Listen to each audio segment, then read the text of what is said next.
Mu vy'Uburusiya na Ukraine naho abategetsi ba Ukraine bavuga ko abantu 5 bo mu gisagara ca Odessa ari bo baraye bahitanywe n'ibisasu vya rocket 6. Uburusiya bwateje kwa gatandatu ku kigo ca gisirikare n'inyubakwa zo kubamwo 2. Umushikiranganje wo kwivuna basi mu Burusiya we yamara yavuze ko igihugu ciwe cateye missile zo gusambura ahari ububiko bw'ibirwanisho Ukraine yarungikiwe na Amerika n'ubumwe bwa Buraya. Ivyo bitero bibaye mu gihe vyitezwe ko president wa Ukraine Volodymyr Zelensky agirana umubonano n'umushikiranganje ajeje imigenderanire ya Amerika n'andi makungu Anthony Blinken hamwe n'ujejwe ukwivuna basi Austin. Abategetsi baza guhurira ku murwa mukuru wa Ukraine i Kiev. Nta ruhande na rumwe rwatangaje ivyo baza kuvugana, ariko ico bikoze mu yindi mibonano yitezwe hagati ya Ukraine n'ibindi bihugu. Muri iki gihe intambara y'Uburusiya na Ukraine bandanya, harimo umubonano umunyamabanga mukuru wa ONU Antonio Guterres azogirana na president wa Ukraine kwa kane w'inondwi. Vyitezwe kandi ko Guterres ahura kwa kabiri na president w'Uburusiya Vladimir Putin. Hagati aho president wa Ukraine yongeye gusaba inama yo muhuza na president w'Uburusiya Vladimir Putin. Iyo nama yavuze ko yobigamije kuraba ingene intambara Uburusiya bwatanguje muri Ukraine yohera. Ano makuru yose agezweho hirya no kw'isi kw'ijwi rya Amerika mushobora kongera kuyasanga kuri wezi3 radio yacu VOA.com, adresse ya YouTube yacu, Instagram na Facebook ni VOA radio yacu. Mukanya twerekeza mu karere k'ibiyaga bigari.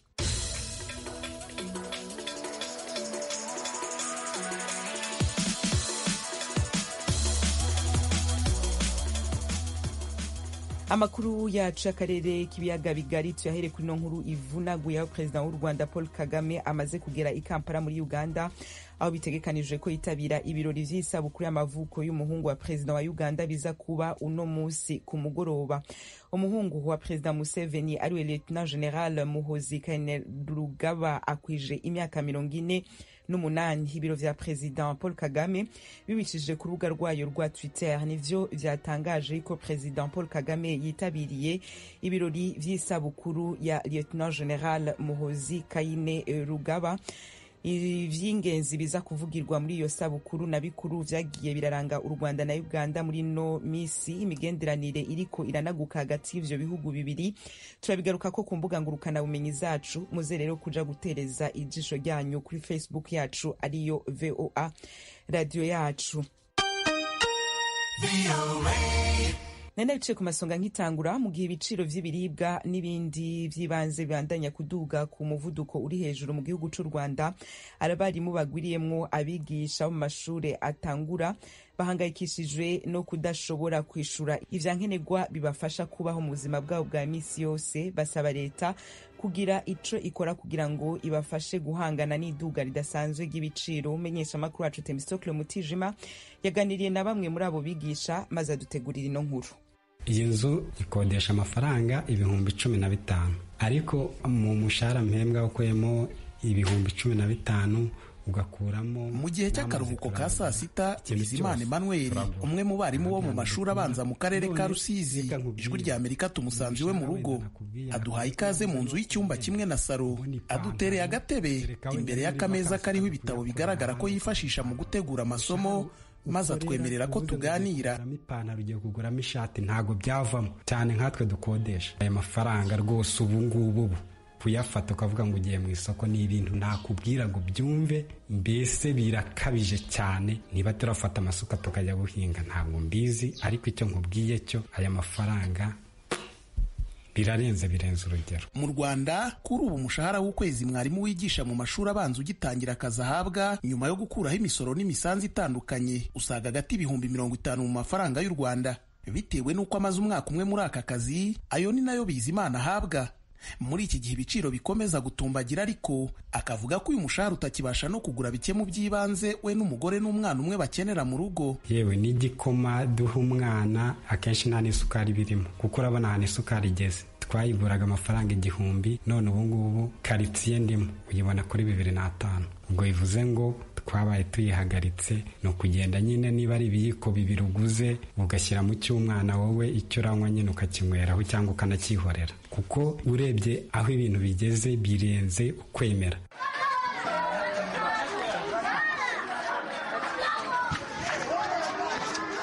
tuvuye aha kwa Bizimana twerekeje ku kigo cy'amashuri y'uburezi bw'ibanze bw'imyaka 12 mu wundi murenge utandukanye n'uwo mwarimu Bizimana yigishamo.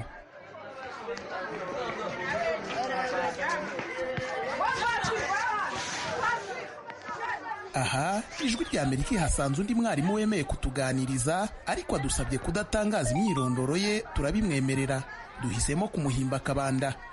Bitandukanye na Bizimana ukiri mushya mu kazi, Kabanda we izina twamuhimbye. Amaze imyaka isaga 20 yigisha. Ntabwo umushahara wa mwarimu uhuye rwose n'ibiciro biri ku masoko. Urugero nko mu 2000 cyangwa se 1998 umwarimu yashoboraga guhembwa nk'ibihumbi 14, ariko ibati rigura 450. Urumva amabati ugabanyije wasangamo nk'amabati nka 35. Ubu ngubu mwarimu uhembwa amafaranga 50,000 ugabanyije n'ibati n'ibihumbi 8, ubwo harimo nk'amabati agera mu 9 gutyo. Biragaragaza ko umushahara mwarimu ahembwa muri kino gihe utajyanye n'ibiciro biri ku masoko. Hamwe n'ubwo burambe, umushahara wa mwarimu twahimbye Kabanda ku mpamvu z'umutekano we wo wisumbuye kuwa mugenzi we, kuko wahembwa asaga gati ibihumbi 90 mu mafaranga y'u Rwanda. Icyakora nawe ubuzima imuhira ntibumworoheye. Mu gihe abana bamaze iminsi 3 batangiye amasomo y'igihembwe cya 3, uwe wiga acumbikirwa mu ishuri rya leta na n'ubu aracyari mu rugo ku mpamvu zo kubura mikoro. Ntaragenda kwiga, ariko kugeza na n'ubu ndi kwibaza ko byagenda bikanyobera. Ubwo nuko nguko bimeze, kandi urumva niba ngenda ashobora kubona ubuzima bwo kurira umwana ni ikibazo nyine gikomeye cyane. Urumva ko psychologically nanjye uretse morali yindi umuntu aba ashobora kugira, urumva bigira impact mu mutwe. Hari ikintu biba bigabanyijeho kuri morali. Kugira ngo abashe kubona aho gutuza umuryango, ku nguzanyo 3 zishobora gutangwa na Mwarimu Sacco, banki y'abarimu bo mu Rwanda, uyu mwarimu twahimbye Kabanda afitemo 2 yishyura buri kwezi, ku buryo arenga 1/2 cy'umushahara we asigara muri banki. Ni ubuzima asangiye na benshi muri bagenzi be bahuje umwuga, ku buryo hari n'abo ukwezi gushira bagacyura mu rugo amafaranga atageze ku bihumbi 5 y'u Rwanda kubera kwishyura inguzanyo. Niba ufite inguzanyo 2, ufite avance salaire ukagira ingoboka, icyo gihe ukanasaba kenze, ushobora gusanga umwarimu uhembwa amafaranga ibihumbi 50 na bingahe akahembwa nk'ibihumbi 5, 2, akaba ariyo mushahara ategereje ku kwezi. Icyo ngicyo kiriho. Aba barezi bombi bagasaba ko hamwe n'iri zamuka rikabije ry'ibiciro hakwiye gutekerezwa uburyo umushahara wa mwarimu wahuzwa n'aho ibihe bigeze. Leta yareba icyo ikora ikazamura umushahara wa mwarimu, cyangwa se ikareba cya kigega nzahurabukungu igashyiramo amafaranga yunganira mwarimu, kuko aho ibintu bigeze byaturenze, twacanganyukiwe. Mbese burya umuntu ajya kuvuga yashize. Nk'uko mu mpande zose bagenda bashakisha ibisubizo, nibarebe koko uburyo ki mwarimu ubuzima bwe bwazamukaho. Ijwi rya Amerika yagerageje kubaza muri Minisiteri y'Uburezi niba hari igiteganyirizwa abarimu cyabafasha guhangana n'aho ibiciro bigeze ku isoko, ariko ntibyadushobokeye.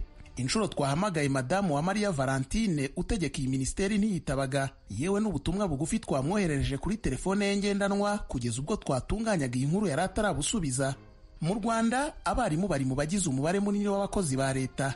Imibare ya Minisiteri y'Uburezi yo kugera mu kwezi kwa 3 k'uyu mwaka yagaragazaga ko bose hamwe abigisha mu mashuri abanza n'ayisumbuye bagera ku bihumbi 100.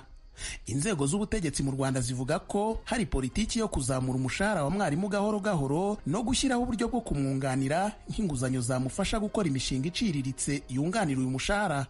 Icyakora ku bakora uyu mwuga bagasanga guhuza imicungire ya bene iyo mishinga n'akazi kabo kabasaba gukora iminsi yose bigoranye. Temistokle Mutijima. Nongere ndabahikaza. Abafaransa kuri wa Mungu bazindukiye mu matora ya president, batoye hagati ya Emmanuel Macron na Marine Le Pen afise ivyumviro bifatwa nk'ivy'abaheza nguni bakomeye ku vyakahise.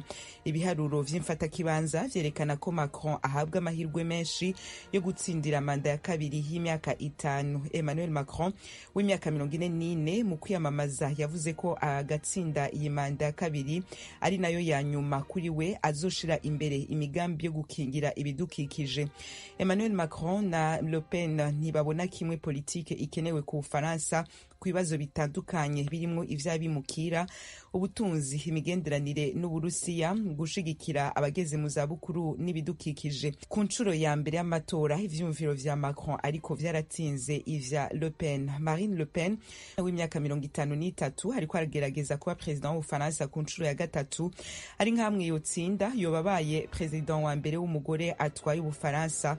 Vyitezwe ko Macron ku mugoroba w'uno wa Mungu aza gushikiriza ijambo Abafaransa.